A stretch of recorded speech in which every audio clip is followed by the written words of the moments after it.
back to the host of Conservative TV. You're going to be with me, Princess Mugisha. Let's start with the news headlines. President Paul Kagame in Doha for the World Summit for the Social Development and the International Scene. United States working to secure humanitarian truce in Sudan. Ukraine gets more Patriot air defense systems from Germany to counter Russian attacks. Let's take a short break to be back into the news details.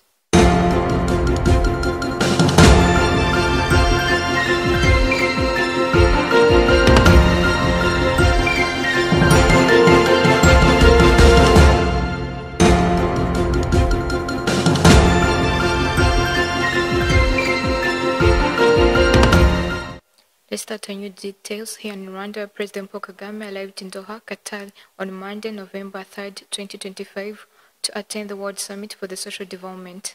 The head of the states was welcomed upon arrival at Hamad International Airport by the Director of the Protocol Department at the Ministry of Foreign Affairs of Qatar and Ambassador of the Republic of Rwanda to the States of Qatar, Kainamura. The summit President Kagame will attend is scheduled today, 4th and 6th, 2025. It will serve as a pivotal platform for the dialogue, cooperation, and joint solution, conveying governments, international organizations, united systems, civil society, cooperatives, academia, the private sector, and experts to strengthen international cooperation for the inclusive social development.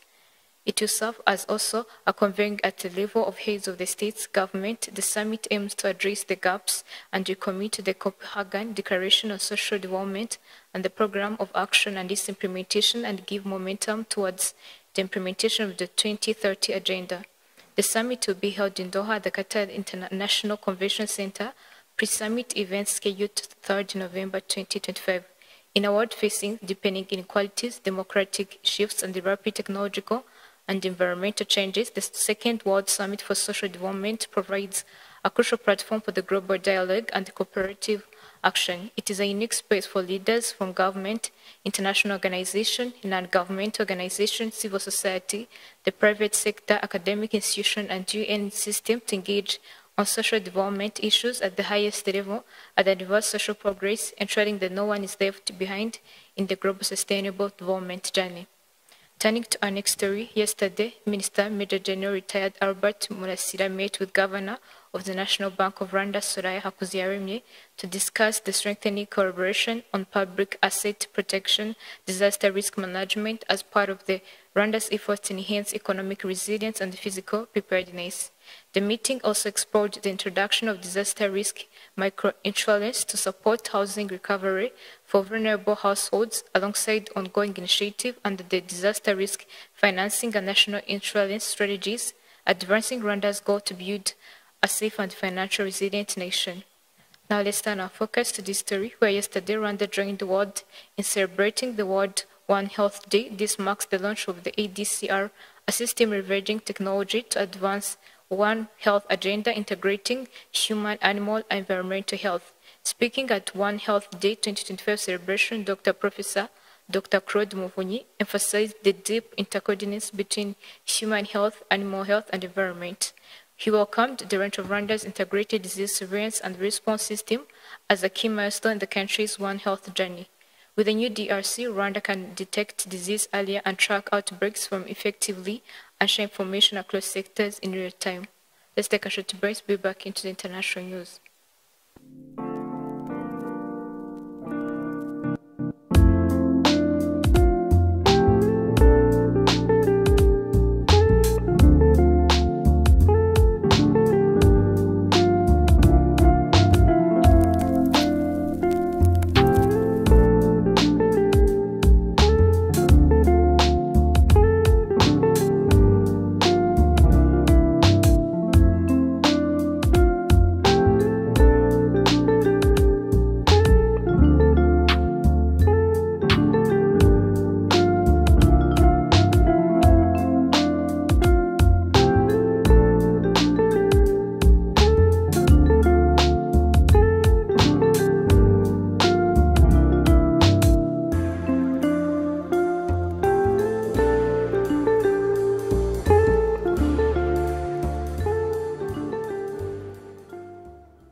Let's take a look onto the international news where Ukraine has received more from the US-made Patriot air defense system to help it counter Russia's daily. A yellow bird President Volodymyr Zelensky said as Russian drones killed one and injured 5 others in the latest overnight attack. Sandra Tumukund proceeds.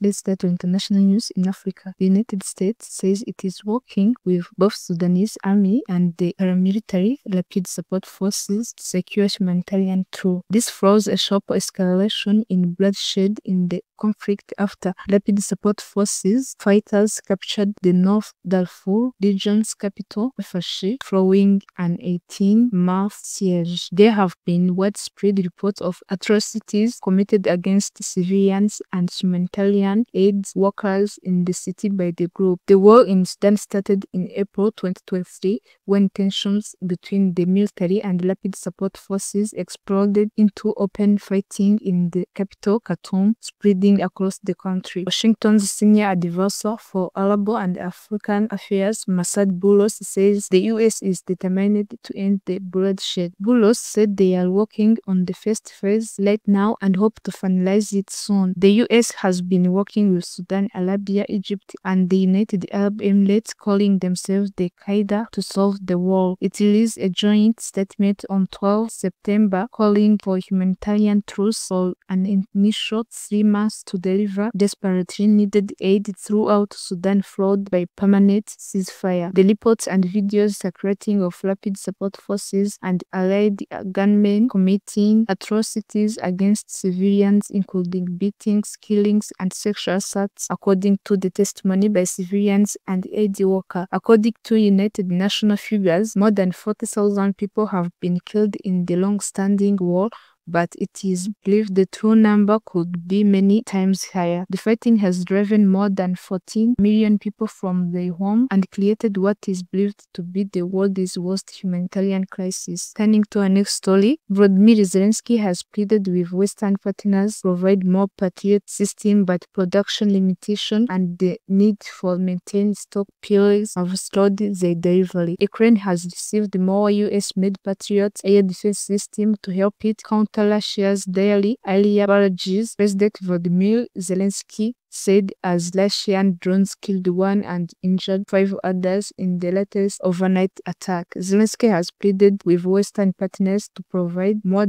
of them, but production limitation and need of maintained stockpiles have slowed the delivery. NATO is coordinating regular deliveries of large weapons packaged to Ukraine. European allies and Canada are buying much of the equipment from the United States, which has a greater stock of ready military equipment and more effective weapons. The Trump administration is not giving any army to Ukraine, unlike the previous Biden administration. Concluding our international news, U.S. President Donald Trump has endorsed Andrew Cuomo in the New York City mayor's race, urging voters not to elect left-wing front-runner Zohran Mamad. The president earlier said he would be reluctant to send more than the minimum federal funding to his hometown of New York if Mamdani is elected. Opinion polls indicate Mamdani, the Democratic nominee, is ahead of Cuomo, who is running as independent after Mamdani bested him in the Democratic primary. The Republican candidate Curtis Sliwa trailed behind Trump, also a Republican, declined to endorse Sliwa in his post, saying a vote for Curtis Sliwa is a vote for Mamdani. The president added, "It is highly unlikely that I will be contributing federal funds rather than the very minimum as required if Mamdani is elected." This echoed comment Trump made in a television interview on Sunday, during which he incorrectly referred to Mamdani as a communist. Responding to Trump's comment about funding on Monday, Mamdani said he would address that threat for what it is not the law. The Trump administration has repeatedly tried to cut federal grant and funding for projects primarily located in Democratic-run areas. Saula Sandra Tumukunde, Mama Rwagasabo TV. As we come to the end of this edition today, let's go back with the news headline. President Paul Kagame in Doha for the World Summit for Social Development and the international scene, the United States working to secure the humanitarian truce in Sudan. Ukraine gets more Patriot Air Force defense system from Germany to counter Russian attacks. Thanks for having me. Stay tuned.